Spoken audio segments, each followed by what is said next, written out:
Hello friends, evolution of public administration as a discipline. The beginning.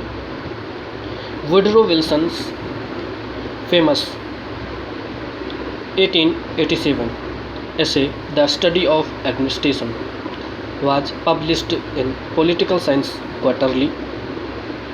The publication of Wilson's essay is generally regarded as the beginning of public administration as a specific field of study.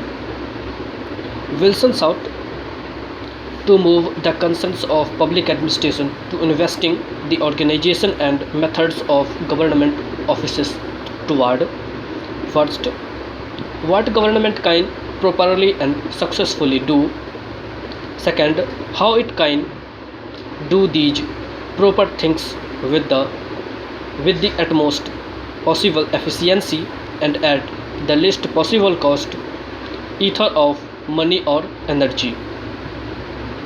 In his essay, Wilson is also credited with positing the existence of major distinction between politics and administration. Wilson had started what became known as the politics administration dichotomy.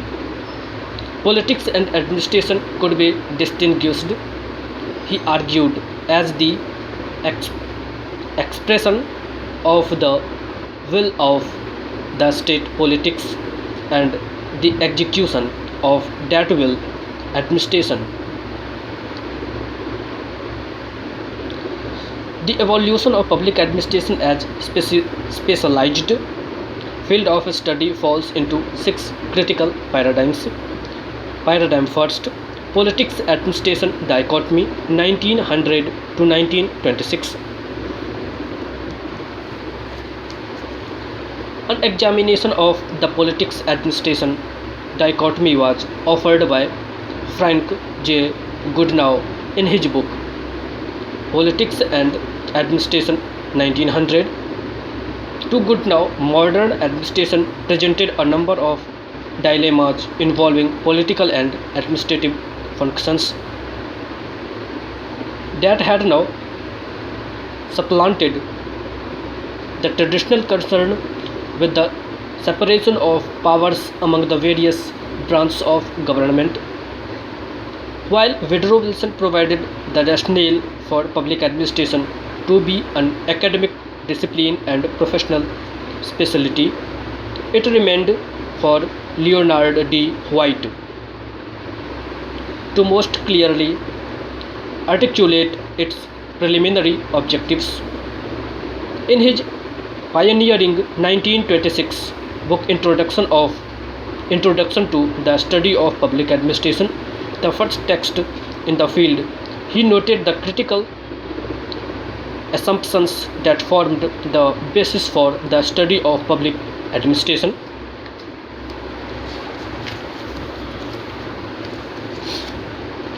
Paradigm second,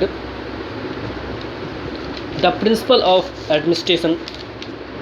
The principles of administration 1926 to 1937.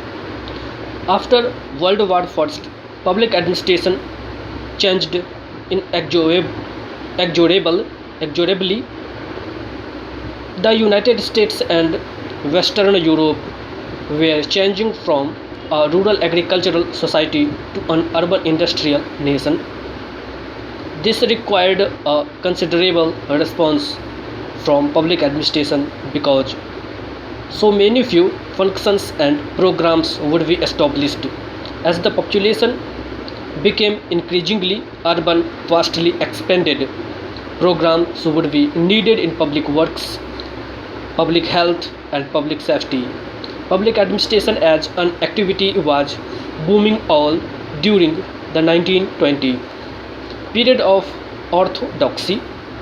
Public administration theorists such as Dwight Waldo, Nicholas Henry, and Howard McCurdy Howard McCurdy would describe the pattern of development within public administration between the world wars as a period of orthodoxy. The tenets of this orthodox ideology held that true democracy and true efficiency are synonymous, or at least reconcilable, reconcilable, reconcilable. That the world of government, that the work of government would be neatly divided into decision making and execution, and that administration was a science with discoverable principles. A critical linkage for the study of administration was its concern with organization and control. By definition, control was to be built into organizational structure and designed to assure both accountability and efficiency. In fact, early management theorists assumed that organization and control were virtually synonymous. Scientific management. At about the same time, Woodrow Wilson was calling for a science of management. Frederick W. Taylor was independently conducting some of his first experiments in a Philadelphia steel plant. Taylor, generally considered the father of scientific management, pioneered the development of time and motion studies.